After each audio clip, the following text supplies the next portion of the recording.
Hi guys, what we've got here is illustrating dramatic light and reflections in your designs on the iPad.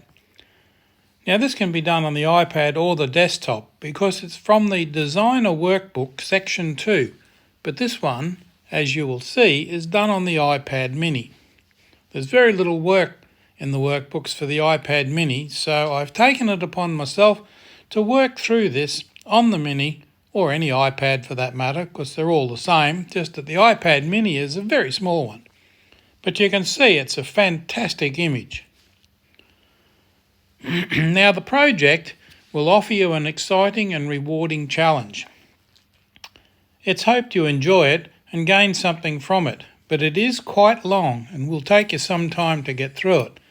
And I am going to put chapters, sections, so you can come back to your work at particular points, and I'll put those chapters in the description that follows or lives underneath the video.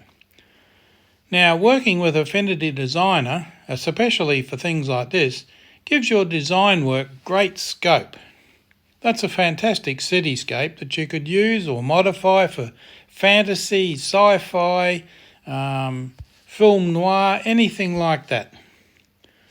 You don't need to take photographs of cities, you can design them yourself.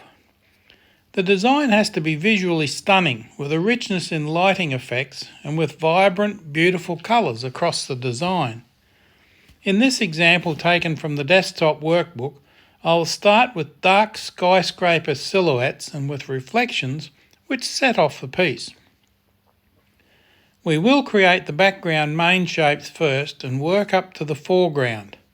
So choose your colour palette as you go, while having good harmony between colours. Now document setup, so let's get to it. Select New Document and use the settings shown with the width of 5120 pixels and a height of 2880 pixels. The DPI is 300. The document unit, of course, is pixels.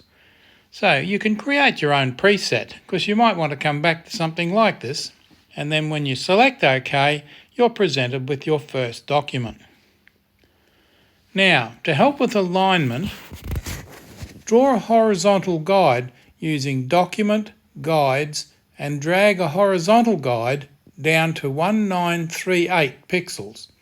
You can see the measurement as you drag it down. It's quite easy. I'm sure you'll have done this before. This will help to align shapes to this baseline guide to maintain composition, so you haven't got buildings randomly scattered all over the place. Now the background. The skyscrapers created are tall rectangular shapes which will provide a backdrop to the overall scene. The rectangles will be blocked in, but later changed to gradients. This will create the vibrancy and add to the directional lighting effect. Now add a layer and rename the layer to Background Scrapers. Now creating a background colour, select the colour panel and set your fill to the HSL sliders 255, 82, 15 and no stroke colour. You don't want strokes around these. Use the rectangle tool on the tools panel to draw rectangles of different heights and widths to represent skyscrapers.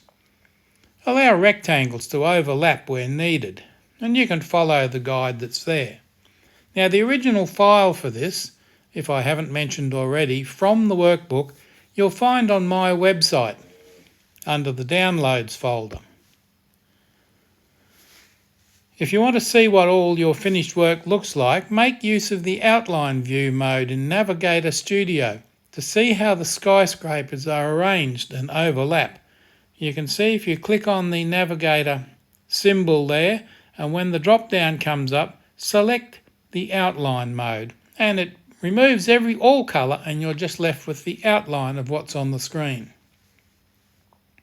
And you can see some of the buildings, well most of them actually, are offset from the blue line, because you don't want everything lined up on the blue line. You've never seen a city like that in your life. Now the night sky. let's introduce a background made up of the dark blue night sky and a soft pink glow that radiates from the city. So add a layer, name the layer Night Sky. Drag it below the background scrapers layer. Drag a rectangle over the page from top left to bottom right. With the Fill tool, apply a linear gradient by dragging upwards on the rectangle. Set the gradient to 245, 63, 9 at the top to on the bottom 245, 63, 19. So it's just a soft gradient of the night sky. Very dark at the top and a lighter shade towards the bottom. Now draw another rectangle that is offset on the page by setting the dimensions in the transform panel as shown. So you draw a rectangle the size of the page but offset it slightly, and you can see the X and Y positions there, 178.8 by 542.7 pixels. That's the offset. And you can see the size remains the same. Apply another linear gradient by dragging upwards with the bottom and end stop red HSL 0159 and the top stop 0% opacity, so it just fades out into the background. Give the rectangle an opacity of 42% overall. Now the midground, buildings in the midground. By introducing a midground, we can draw in more buildings. Fairly subtle gradients will be used on these. On the Layers panel, select the background scrapers layer, then add a layer. Name the layer Midground Scrapers, short for skyscrapers obviously, and then switch off the background scrapers layer, so it's not in the way and interfering with what you're doing. On the Colour panel, select a dark blue fill, HSL 240 73 12. Draw skyscraper rectangles. Also add a darker baseline shape and change the fill to 247 100 3 for some shapes. Now you can see the purple outline there around the buildings. You can turn that off if you like by adjusting the snapping controls and the one that says highlight snapping objects. Now, midground shapes. For polygon shapes, as in building angles, use the pen tool and constrain to horizontal or vertical as needed. So you can very carefully, with a pen tool, draw some of those shapes like that. That's fairly easy to do, and you should be familiar with that by now. Now, the foreground. You can see we're rapidly building a skyline here. There's 3 layers you can see on the right there, plus the night sky, which is currently turned off. The next task is to introduce the darker buildings and structures in the foreground of the city. This area will be backlit, so the object fills are exclusively black. Create a new layer and name it Foreground Buildings. Select the black fill, 240 93 5 in HSL. Draw rectangles to represent buildings along an imaginary water's edge. Use the blue guide to position the buildings. For the angled roofs, create a thicker rectangle and multiply slightly overlapping triangles. Place the triangles partially over the rectangle. Select all the shapes and click Add from the Geometry toolset in Edit. By add means they'll all join together and you'll form neat shapes. Now the lighting. The lighting for midground scrapers. It slowly gets a little more difficult as we're going on. We'll concentrate on specific areas of the design where the lighting technique can be applied and then easily copied to other similar buildings. There are 2 areas. The leftmost block of 4 buildings and the tallest skyscraper and surroundings at the right of the centre, which don't show on there. They're the 4 left buildings there. And you can see one is in already highlight. Apply gradients to the short buildings. So select the midground layer and from the buildings on the left, select the rightmost building. Using the fill tool, drag downwards across the shape to create the linear gradient. Drag downwards. I strongly recommend you have an Apple Pencil for this. It's quite difficult to do with your finger.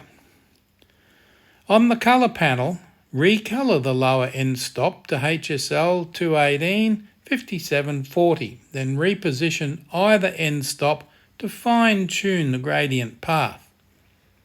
We'll copy this style to the other short buildings later. Don't forget to do that, otherwise you'll have 3 buildings that are solid and 1 building with a gradient. Now, applying gradients to skyscrapers. The same technique is needed, but with more gradient manipulation. With buildings of different height and varying colour requirements, the paths need to be of different length, with both end stops recoloured rather than one. Use the fill tool to apply a gradient to the middle building. Change the gradient's end stop colours to 245 115 and 595 64. And reposition the path by dragging the end stops. And you can see you don't have to be within the rectangle with those gradient paths. You can end them outside of the rectangle to get a really good range for the gradient there. Now the next building, repeat for the left and right buildings using different gradients. The HSL's there, 245, 115, and the lower end, 328, 6523, and HSL higher 253 82 16 and the lower 328 65 23 respectively. That's the really tall building on the right and the squat building on the left. Now, copying styles. Some of the gradients can be shared between skyscrapers by copying the styles. This can be a quick and easy way to apply the same gradient between shapes simultaneously. Select the source shape. From the Edit menu, select Copy. Select all your target shapes. You might want to select 4 or 5 buildings at the same time. And from the Edit menu, select Paste Style. Now, it doesn't paste the whole thing, it just pastes the style. Fine-tune the gradients then in each shape where necessary. That makes it really quick to get those styles across the various shapes. Now, colours. We need to add the swatches palette that's provided in the workbook, but the iPad version doesn't yet have that option, so we have to work around it. I've provided the palette in the form of a file that you can load into Designer as you would a normal image. From that, you can create your own application-wide palette. Now, I suggest application palette rather than document palette because that palette then stays there and becomes available to all your other designs. So create an application palette or just a document palette if you really want to, and create a new application palette and use the eyedropper to select each colour in turn and then add it to the new palette. It's a painstaking process and there's 28 of them, so it will take you a little while. Unfortunately, in the iPad, there's no quicker way I know of doing it. You could just use the file with the colour selector dropper within your project and then delete that layer when you're finished. In other words, you put the colours there as a layer in your document and just switch backwards and forwards between it. But then it really is only available not only in that document, but to that project. So you don't want to go to all that trouble and then not have it there later. One of these days, perhaps we'll get better palette handling on the iPad. Now, background skyscrapers. You can see they're starting to take shape a little bit there. Select the background scrapers layer. Use the fill tool to select the skyscraper. Then drag downwards to set a default gradient. Change the gradient end stop colours and using colours available in your new palette in the swatches panel. Repeat for other skyscrapers, and this cylinder which I've got the arrow pointing to, needs special attention, as you might imagine, but it's not difficult. And here we are. The cylinder building on the left needs to be lit from both sides. Here the gradient is drawn horizontally with additional stops added along the path. Then all stops are recoloured from the swatches panel. The result is a rounded appearance because colours are lightened at the left and right edges, and you can see it gives the impression slightly of a cylinder. Very cool. Now, highlighting edges. Now that the shapes and colours are in place, the aim is to introduce further highlighting on selected skyscrapers. By adding brightly lit thin outlines, variable width edges, and highlighted building faces, the overall effect helps to pull the skyscrapers out from the night sky and add depth. And you can see it already starts to look a bit that way. And you can see why the buildings are all sort of staggered distances, not lined up along the line. Remember I mentioned that earlier on. Now, outlines. Create a new layer called Outlines and place it within and at the top of the Midground Scrapers layer. On the Colour and Stroke panels, set a turquoise stroke colour of 187/154 and a line width of 0.6 points. That's very thin. And with the new layer selected, use the pen tool to click around the outline of selected skyscrapers to create a surrounding open line made up of straight segments.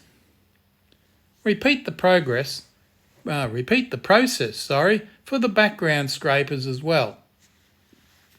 Remember you're on Midground there, so go to the background scrapers, set up a layer called Outlines and place it within and at the top of the background scrapers and do the same thing. You can fine-tune the colours to suit the lighting areas. Those outlines help to bring out the buildings a little bit more. Now, variable width edges. Select a building in the Midground Scrapers layer. Draw a thin rectangle that follows the horizontal or vertical outline of the skyscraper. To suggest multicoloured lighting, apply blues, greens and purples as shown in the view. These would suggest the colour of the nearby light source. Repeat the process across more buildings and to the background scrapers layer. Some skyscrapers need to be given a sense of depth by using strong side lighting and a little top lighting. So you can see the lines going up the side and some of them have a line across the top.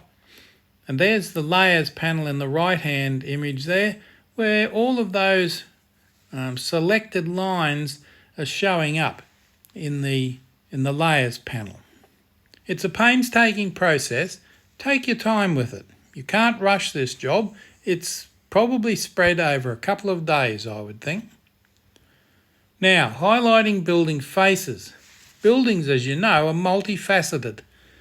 Now, broader areas of highlighting can now be added to a few building faces.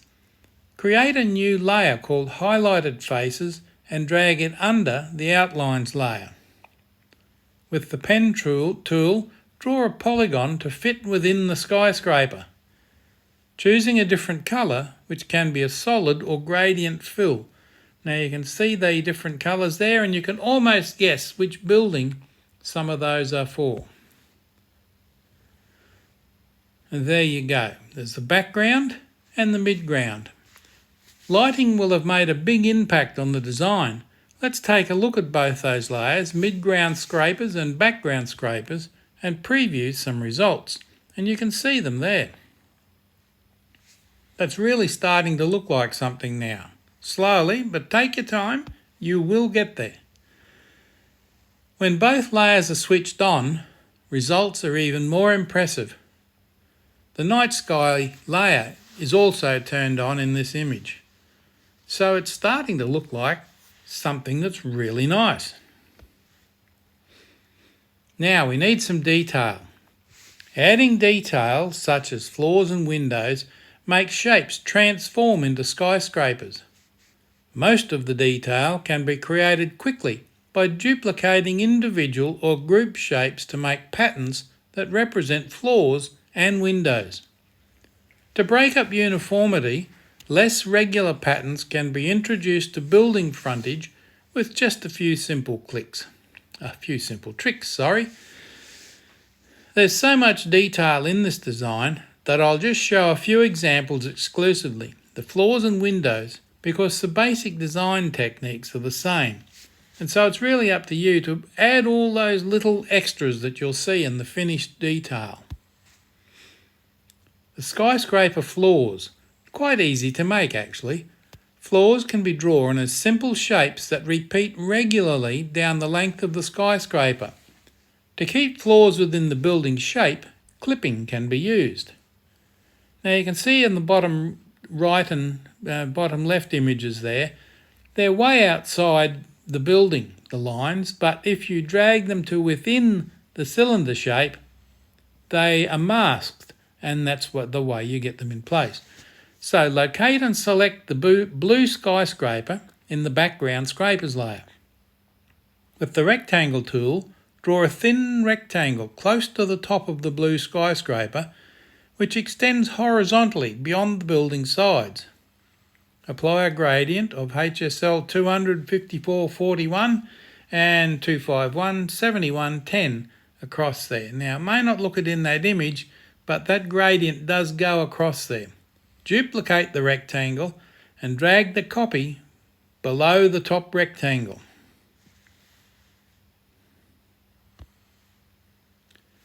Create the total number of floors needed by duplicating, and then group all the floors layers and drag the group inside the skyscraper rectangle.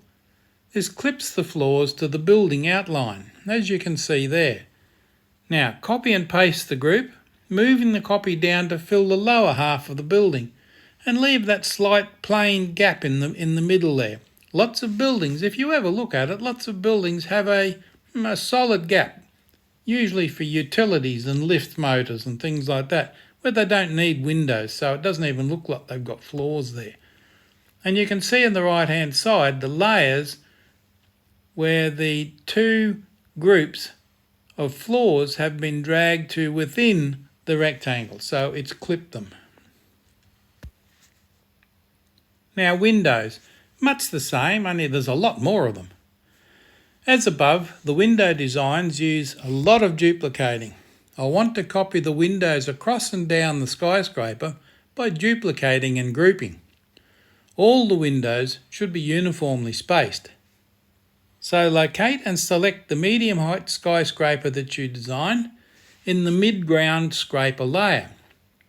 Draw a small rectangle, 211/78.45, in the top left and duplicate it horizontally 5 times. So you've got 6 windows across the top there, and you can see the arrow pointing at it.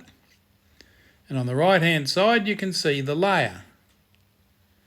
Now group the windows, then duplicate the group downward 15 times.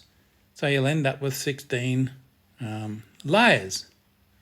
Then group those groups. Duplicate this group downwards twice, which I've written downwards twice, and group all 3 groups. Lots of groups.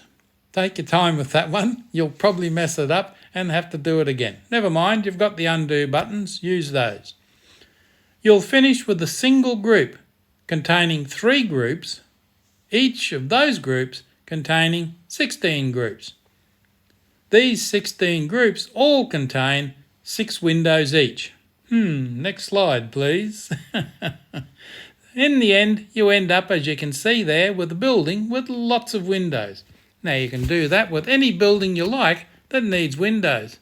There's even one behind it, one next to it. There's a few. So you can just copy those shapes and mask them into place.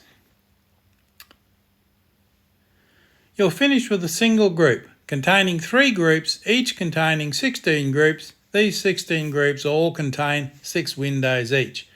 So you can see the group there all the way down, and that one there has just got the 6 groups. That's a group with 1, 2, 3, 4, 5, 6 little rectangle windows in it. And they all form a group within a group within a group in the main group. Okay, good luck with that one. It will take you a little while. Never mind. Applying a lighting gradient. Now select the Windows group and with the Fill tool, apply a linear gradient by dragging downwards across the skyscraper. Set the selected lower end stop colour to HSL 244 49 13. Now you can see the line there of the fill layer. It's quite a light blue at the top and the dark blue at the bottom, which is just what you want. As a final touch to the windows design, I'll recolour some windows sparingly. Maybe this suggests that some windows are open and reflecting light differently. Select a chosen window, then continue selecting more windows. Apply a solid fill to the windows, for example, HSL 182 78 45. Selectively darken the windows the lower you go. And you can see the windows there taking shape and looking nice. More skyscraper windows. Up to now, the floors and windows have been a regular pattern. On a different skyscraper, let's create a more random and scattered arrangement of windows using dashes. Locate and select the skyscraper with setbacks in the midground scraper layer. Draw thin rectangles of the HSL colour 140/95/61 down and along the skyscraper. Give them different width, but keep the height at 10 pixels. So horizontally left to right, they're different widths and you can see them there, but the height is 10 pixels. To create more interest, I applied a blue colour HSL to selected windows. So you can see they're not all the same colour. That would look a bit boring and very unrealistic. Now, we've worked on 3 examples of different floor or window styles across both midground and background scraper layers. The remaining windows and floors can be filled in for these layers, making sure that power duplicates and natural looking gradients are used. Time has also been taken to tidy up a few areas and fine-tune the design by adding more detail above these 2 main layers, which you can see there. Now you've got windows, highlight edges, and it's all coming together nicely. Foreground, midground and background layers viewed with more detail. And there's the midground layer in full detail on its own. Now, nice touches.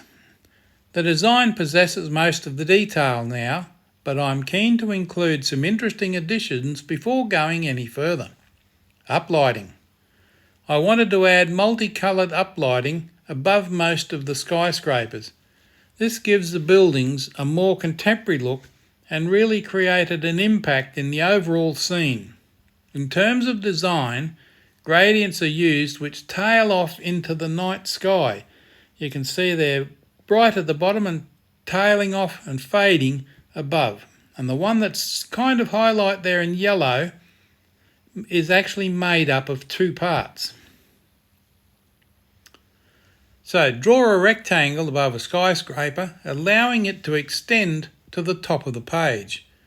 Using the Fill tool, drag upwards along the rectangle length and set the gradient to what you see there, 216, 69, 31, and the other end 360, 100, 67. Duplicate the rectangle, then make the rectangle at the back wider by dragging out from the side handle with the object centre set to centred, and you'll find that in the transform panel. On the colour panel, drop the opacity of the top and bottom rectangles to 20% and 32% respectively. Now you're probably not sure what I'm talking about there, but a rectangle above a skyscraper gives you an effect that's above the top. And you'll see that momentarily. Some roofs can be added to a few skyscrapers using simple overlapping shapes. A selected few can also be given various levels of opacity, giving them a glass-like appearance, and these can be grouped for tidiness. Name them scraper roofs in the background scrapers layer. Others are added in the midground scrapers layer. As you can see there, they're isolated on their own, actually on the buildings where I've got them, and you can see the layers where their shapes are formed. Now we're getting towards the end, adding stars. Although it's a subtle effect, a sprinkling of stars across the night sky are an absolute must-have. Select the night sky layer. Jump to Pixel Persona, select the paintbrush tool and set the width and hardness properties to width of 3 pixels and a hardness of 9%. Use a white colour as brush strokes. Tap randomly across the sky to add stars, and that's all you need, just tiny little stars. Now, just to the right of that yellow circle I've got there, you can see an uplight. It's quite bright at the bottom and fades into darkness at the top. That's one of the rectangles that we just designed on top of the buildings, and I said to fade it off towards the top of the design and set that gradient to it. That's one of them. You'll see others when you go looking for them shortly. Now there's a waterside building we've got. I'll add a foreground building using the same principles as before. This should be the last building, and I'll place it on its own layer called front building. What else? And it's above the foreground layer, so it's boldly up the front. Now we need a reflection base. First, add a dark base so the purple foreground is hidden. The reflection will then go on top of this. On the Layers panel, create a new layer called Reflection Base above the top level Roof Highlight layer. For a dark background base, draw a black rectangle covering the whole lower half of the page, with its top edge just touching the bottom of the foreground buildings. And there you can see it. You can see the foreground buildings, and there's the edge of the bounding box you can see there, the blue dot right in the middle, and that's where that reflection base is. So first add a dark base so the purple foreground is hidden. The reflections will go on top of this. On the Layers panel, create a new layer called Reflection Base above the top level Roof Highlight layer. For a dark foreground base, draw a black rectangle of those colours, 255, 95, covering the whole lower half of the page, with its top edge just touching the bottom of the foreground buildings. You can see that there, it's just touching the bottom of the foreground buildings. On the Layers panel, select the following layers: front building, midground scrapers, foreground scrapers and background scrapers, so that they're all selected. Duplicate the selection, then group it while they're still selected. On the Transform Studio, flip vertical, then drag the group down so a reflection is formed, and you can see it there, the blue bounding box, the dot in the middle, and the reflection is just showing there in the bottom.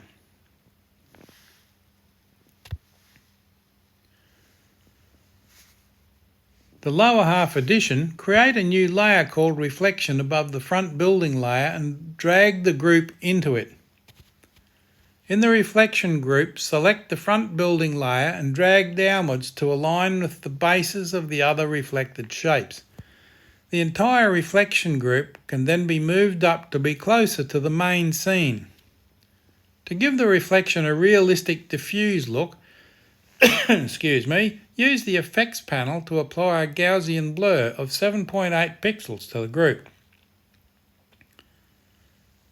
For the reflection tail off, draw a dark rectangle across the lower half of the reflection and apply a gradient from HSL 23082 forward to 0% opacity.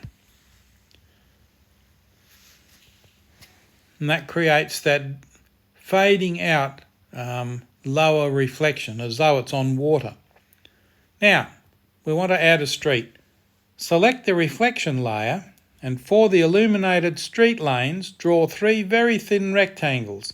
The sizes there, 6.6, 14.7 and 23.9 pixels, full page width, which are placed with increasing thickness towards the foreground. You can see there's a thin, a bit wider, and quite a wider one. Give one a gradient of 0.8564 to 17.7519 and copy the style from one to the other using copy, edit and paste style.